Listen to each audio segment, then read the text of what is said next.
I'm back again doing Yu-Gi-Oh! Dual Transer duels, and I'm playing Heart of the Underdog EXODIA, and I open Heart of the Underdog, so it's looking like a pretty good start so far. I am not too upset about it. Basically, you're going to draw. I could draw into EXODIA on my next turn, easily. I only have 3 cards left in the deck that aren't normal, which means unless I draw those, I'm going to keep drawing until I draw one of those. If that makes sense. So I could draw 1 card next turn, or I could draw 34 cards.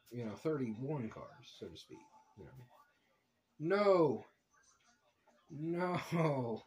He gets the snipe hunt. You scrub. The one of. Doesn't that figure? Well, there went that fun.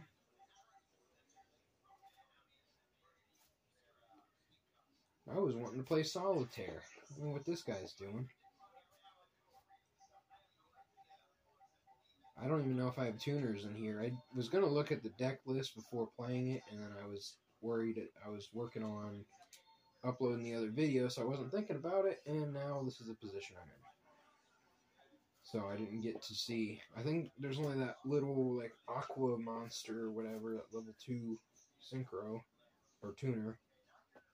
There's, like, Flambeau Guard, I guess. I forget what all. There's not a lot. There aren't too many, for sure. Okay, so Stratos, you can't even get over me unless you have another card. Cool, cool. Okay, so I would have drawn 2 for sure already. 2 more on top of my draw, that's what I'm saying. I like this deck a lot more after Pendulums and Xyz come out, specifically. And then I reckon Lynx. I never really played it with Lynx. But, yeah. That's kind of the situation, because now these 2 monsters would go off for an Xyz, and I could plus go into some other options. Otherwise, we're just going to sit here and see who can get over who. Not really going to draw into too many bricks, I would hope.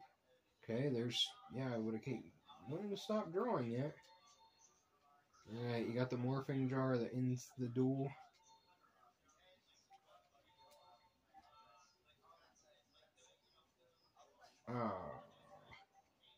That's actually a problem. Because I don't have a monster over 2,000 in the main deck that I know of. I might have put in like a Summon Skull or something at some point, because that could happen. But I might have oversighted there. Either way, we're going to see what his deck does now. Is it absolute? Oh, no, not absolute.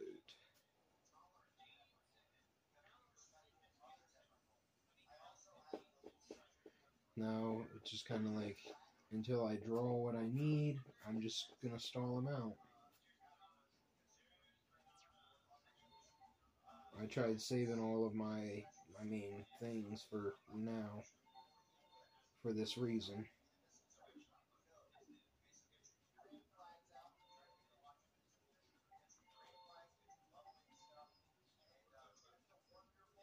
Oh yes, so fun.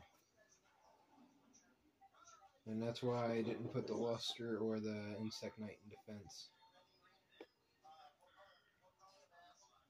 I don't even know why I'm attacking. It kind of just thins his deck out to make him actually draw. So it might have been an oversight there, really. If anything, make him attack into me.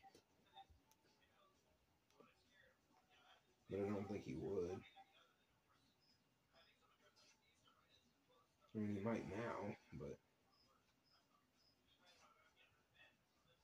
kind of ignorant one way or the other.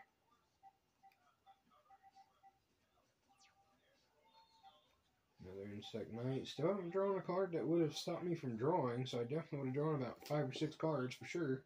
And that's all fine and good.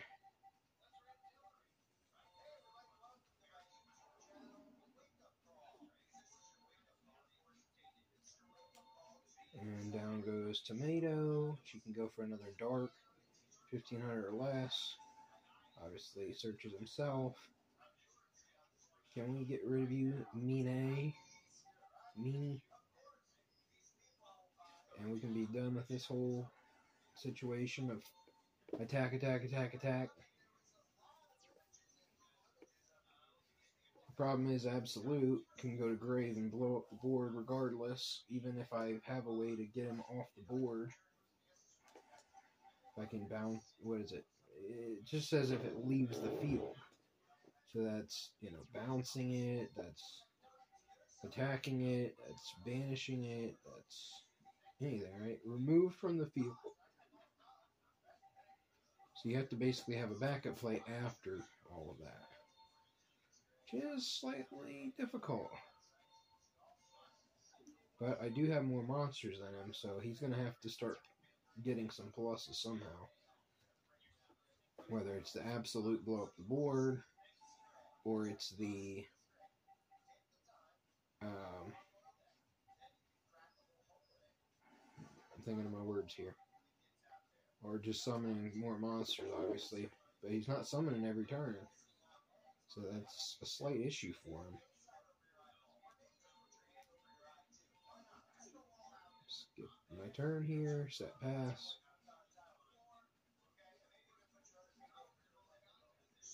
At least Absolute Zero can only is the only one that can attack over these so far for a normal summon, likely. But cards like Snipe Hunter and whatnot kind of gets him around that. You know, obviously there's no Brilliant Fusion. You can't really play, you know, Brilliant Fusion, Seraph Knight, which also lessens your Heart of the Underdog idea anyways. I want to see how many cards I would have had for this. How many draws.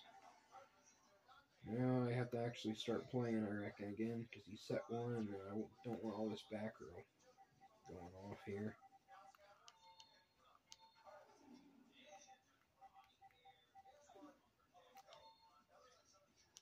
Baiting me out, or do you actually have something? I figured. He's like, I'm sure you have Mirror Force, pal. Someone's gonna have it. You're gonna have it in every deck. Oh, there's game right there. I can't win now. Yeah, I wasn't joking about that whole situation. I mean, I can win, but I can't win with Exodia. This is the one I was thinking of, Water Spirit. Well, you don't want to attack with Morphing Jar and take, 1400 damage? So now I can go for Catastor, which unfortunately, we just get attacked over by Absolute.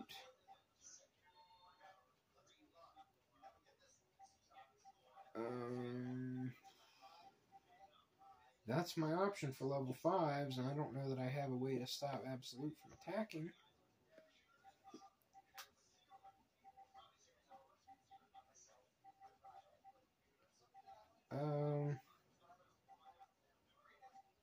I think I just attack over the Morphing Jar, call it a day.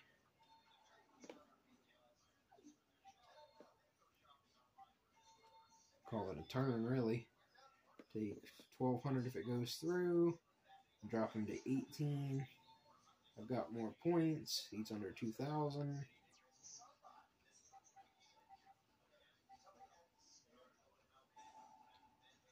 Polymerization again.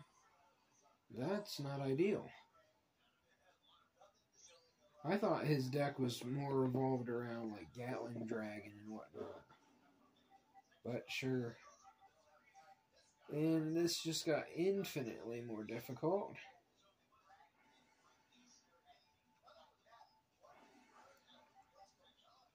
Theoretically, if I could get a monster that could get over this guy, but I don't have one.